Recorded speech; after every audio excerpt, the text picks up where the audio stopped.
안녕하세요. 시니어 라이프 비즈니스를 연구하는 시작입니다. 올해 제가 시니어 라이프 비즈니스 교재를 작성하고 있는데요. 먼저 시니어부터 그 다음에 라이프 비즈니스에 대해서 하나하나씩 풀어가려고 합니다. 오늘은 그 두 번째 시간인데요. 지난 시간에 시니어에 대한 정의를 살펴봤는데 오늘은 그럼 현실 세계에서 공공 영역 그리고 민간 영역에서는 시니어를 어떻게 보는지에 대해서 살펴보도록 하겠습니다. 네, 공공영역에서 정의하는 시니어는 크게 보건복지부 그리고 고용노동부의 영향이 크다라고 볼 수 있죠. 은퇴 후 삶에 있어서 보건과 복지 영역이 중요하기 때문인데요. 보건복지부 정책이 가장 크게 반영이 됩니다. 또한 노후 불안을 해소할 수 있는 소득 마련 방안이 근로소득이기 때문에 고용노동부 정책도 영향을 미칩니다. 먼저 법률을 볼 필요가 있습니다. 법률 규정에는 노인 또는 노령에 해당하는 연령은 60세 이상으로 각 법의 입법 취지와 목적에 따라 그 대상을 60세 이상 또는 65세 이상으로 구분하여 적용하고 있습니다. 근데 특히 우리가 주목할 것은 이제 시니어 비즈니스, 특히 실버 산업 이런 곳이 이제 시작되고 관심을 갖는 그 시점에는 노인복지법의 영향이 컸죠. 노인복지법에서는 노인의 용어에 대한 정의는 없지만 연금 등의 지급 대상에 해당되는 65세 이상인 자를 노인으로 규정하고 있습니다. 그래서 65세를 노인으로 본다라는 것이 이제 처음 시작한 스타팅 포인트라고 할 수 있죠. 그다음에 타 법에서는 고령자는 55세 이상인 자로서 노인도 포함하고 있는 개념이며 준고령자는 50세 이상 55세 미만자를 의미하는 것으로 보여집니다. 일반적으로는 보건복지부의 주요 정책인 기초노령연금, 국민연금이죠. 그리고 기초연금, 또 노인 장기요양보험, 경로 우대 제도 이런 것들은 65세를 기준으로 하고 있습니다. 일자리와 관련된 정책을 보면은 근로자 정년을 60세에서 상향하는 것을 검토하고 있지만 아직까지는 60이 주는 한계가 명확히 있습니다. 그래서 일자리 정책에 있어서는 최근 주된 일자리 퇴직 평균 연령이 49세인 점을 감안하여 중장년은 만 40세 이상으로 하는 지원 정책을 제공하고 있습니다. 이거 외에도 은퇴 후 삶에 중요한 영향을 미치는 것들이 있는데요. 바로 국민연금, 노령연금의 수급 기준이 60세며 주택연금은 최근 55세로 낮춰졌습니다. 지자체 중 가장 활발한 활동을 펼치는 서울시 50플러스 재단의 경우 대상자를 만 46세에서 64세로 정해서 이전에 보건복지부가 고용노동부의 정책적 공백 연령이라고 볼 수 있는 60에서 64세를 커버하고 또 40대에 퇴직하는 대상자들에게 인생 2막을 준비할 기회를 제공하는 그런 노력을 하고 있습니다. 자, 그러면 기업에서는 어떻게 볼까요? 고령화가 급속히 진행되는 나라의 기업들, 일본에서는요, 한 20년 전 얘기인데, 그때 이제 그 부서들은 대부분 시니어 고객에 대한 관심이 많아서 시니어 고객부 이런 것들이 생겨서 활동을 했습니다. 저도 그래서 그때 초창기에만 하더라도, 야, 우리나라도 아마 시니어 고객부가 기업의 한 70%에서 생길 거야. 그러면 내가 할 일이 많겠네라는 잠시 착각을 했었는데요. 실질적으로 이제 금융권에서 몇몇 회사에서 시니어 팀을 만들었지만 그 지속하는 경우는 잘 보기 힘든 게 우리나라의 또 특성이기도 합니다. 그러나 이러한 그 시니어에 대한 관심은 점차 이제 높아질 타이밍이 다시 오고 있는데 그 이유는 인구 구조에서 차지하는 수가 증가하는 것뿐만 아니라 구매력 관점에서 중요한 목표 고객이 시니어 집단으로 바뀌고 있기 때문에 그렇습니다. 먼저 전체 가구 순자산 측면에서 보면은 2019년 기준으로 60대 이상 고령자는 평균 3억 7천만 원 이렇게 있었는데 이 금액은 전체 평균이 3억 5천만 원보다 높고요. 또 가장 높은 50대 가장 왕성할 때니까 4억보다는 좀 낮은 수준이었습니다. 근데 자산의 비중에 있어서 60세 이상은 타 연령 대비 부동산 비중이 약 77%로 가장 높았죠. 그리고 근데 금융 자산에 있어서도 타 연령보다 높은 약 8천만 원 가량을 보유하고 있습니다. 근데 순자산에서 50대보다 작은 이유는 아무래도 부동산에 있는 대출이라든지 이러한 부분들 몇 가 소득이라든지 이런 부분에서 영향을 미친 것으로 추정해 볼 수 있겠습니다. 네, 은퇴한 가구의 생활비 충당 정도에 대한 답변을 보면요. 2020년 기준입니다. 난 여유 있다. 그 다음에 상당 충분히 여유 있다. 뭐 이런 응답에서 여유 있다, 충분히 여유 있다 그러면 정말 여유 있을 확률이 그래도 높아 보이지 않습니까? 그래서 통계학 그 리서치에서는 이걸 탑2라고 해서 주로 긍정 답변으로 보는데요.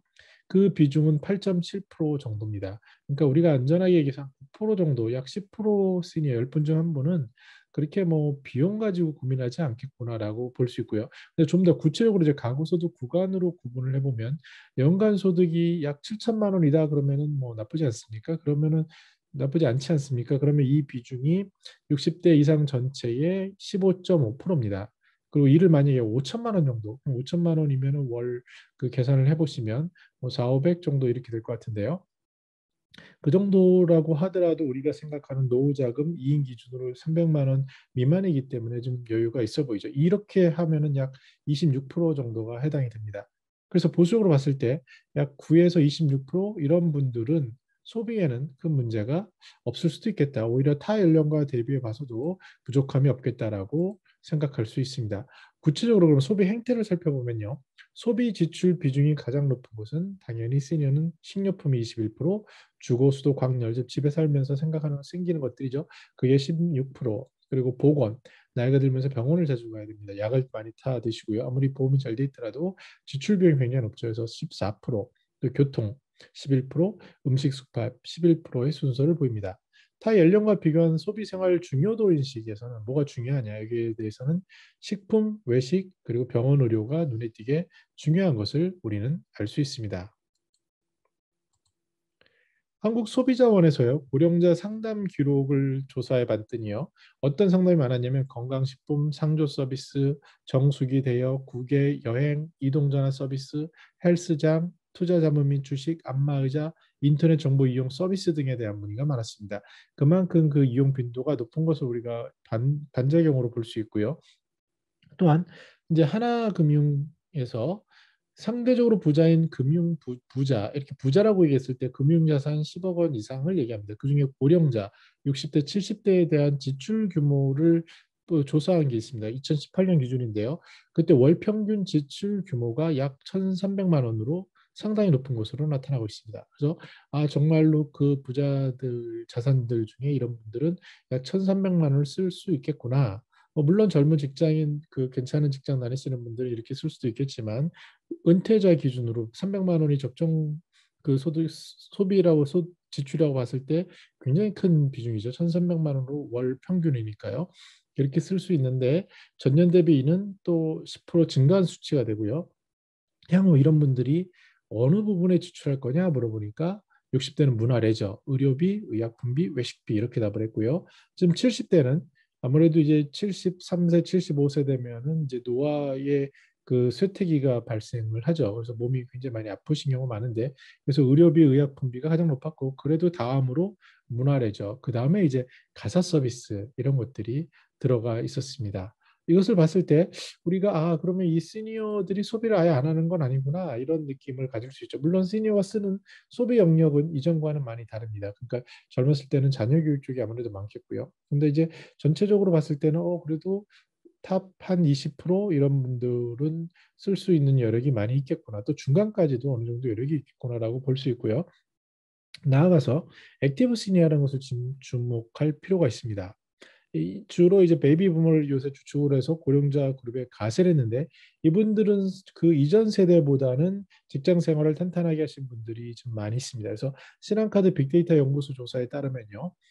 이분들은 생활 속에서 의류라든지 패스트푸드, 그다음에 커피, 온라인 쇼핑 등에서 약 5% 이상 그 성장을 보였다라고 얘기하고 또 주목할 부분은 미용 분야, 피부관리실, 미용실, 피부과, 성형외과도 약 5에서 6% 증가하는 이런 모습을 보이고 있습니다. 저 같은 경우도 이제 전에 하도 그 자연 활동을 많이 해서 뭐 선크림도 안 바르고 했더니 이쪽에 많이 얼굴이 많이 뭐가 많이 났는데요. 이런 것들을 그러면 점을 빼볼까 이런 생각도 좀 살짝 들기도 하고 요새 또 페이스북이나 유튜브 같은 거 보면 이 눈썹을 또 하는 이런 분들도 있고 조금씩 이렇게 성형하시는 시니어들이 늘어나고 있는 것을 알 수 있습니다. 마찬가지로 이만큼 액티브한 분들이 늘어나고 있는 것을 주변에서도 알 수 있고 또 이전의 세대와는 좀 다른 걸 볼 수 있죠. 특히 이제 스트리밍 서비스 뭐 OTT인 넷플릭스 같은 거겠죠. 이런 경우도 50세 이하의 증가율은 49%인 반면 50세 이상에서는 60%가 증가해서 상대적으로 젊은 사람보다 더 많이 이렇게 활용하는 것을 볼 수 있습니다. 기업 입장에서는 그 시니어 집단은 그 수가 늘고 있고요. 그다음에 구매력 측면에서도 상대적으로 높아지는 추세를 보이고 있다라고 할 수 있습니다. 이런 관점에서 민간 기업에서는 시니어에 대한 데피니션 정의를 더 젊은 분들 이렇게 납쳐적보다 노력하고 있는데 또 하나 주목할 것은 이제 웰다잉 쪽으로 나이가 고연령인 분들에서는 금융 쪽에서는 제가 강조하는 신탁이라든지 상속이라든지 또 다른 영역이 생기기 때문에 아마 이 기업에서 바라보는 시니어의 스펙트럼은 더욱더 넓어질 것이고요. 그 넓어지면은 지난 시간에 본 것처럼 다양한 집단이 모여 있다는 것을 인식해야 되는 거고요. 또 이분들 중에서 구매력이나 이런 부분도 또 다양하다는 것, 그 차이가 있다는 것을 복잡하게 타겟에 맞춰서 집중하는 것이 필요해 보입니다. 그래서 이제 정리해 보면은 이러한 공공 영역에서 또한 그 중장년이라는 개념을 들어서 1차 퇴직이 49세가 평균 나오니까요. 그 젊은 분부터 맞춰서 가는 또 이런 분들이 액티브 시니어라는 소비 관점에서 맞물리면서 자리 잡아가고 있다. 이렇게 시니어에 대해서 정리할 수 있겠습니다. 다음 시간에는 이제 시니어에 대한 정의 마지막 시간으로요. 그러면은 고객 점유라는 관점에서 이분들을 어떻게 정의할 수 있을지 그 정리하면서 이렇게 시니어에 대한 그 파트는 마무리하도록 하겠습니다. 네, 저는 이것을 기획을 하면서 물론 뭐 저 자신의 업적을 위한 것도 있습니다. 그리고 이제 근데 이것을 누가 봐줬으면 좋겠냐면 일단은 퇴직을 앞둔 분들이 전체 교과서 같은 개념으로 시니어와 시니어 라이프 그리고 시니어 비즈니스가 어떻게 연관될 수 있는지를 보는 그러한 삶을 은퇴 후 삶, 퇴직 후 삶을 기획하는 분들이 보면 좋겠고요.